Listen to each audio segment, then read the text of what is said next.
একদিন ছোট্ট ছেলেটা মসজিদ থেকে বাসায় ফিরে খুব চিন্তিত। বাবা জিজ্ঞেস করল, কি হয়েছে বাবা, এত ভেবেছ কেন?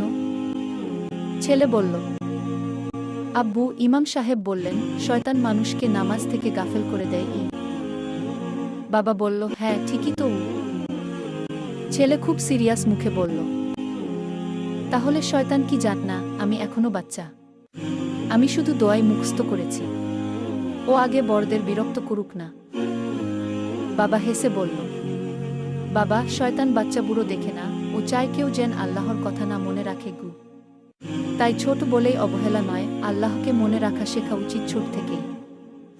আমাদের মনে রাখতে হবে, শয়তান ছোট বড় চেনে না, তাই দোয়া নামাজ শেখো আজ থেকেই। বন্ধুরা, ভিডিওটি ভালো লাগলে লাইক কমেন্ট শেয়ার করে চ্যানেলটি সাবস্ক্রাইব করে পাশে থাকা বেল আইকন প্রেস করে পাশে থাকার অনুরোধ রইল। দেখা হচ্ছে নতুন কোনো ভিডিওতে।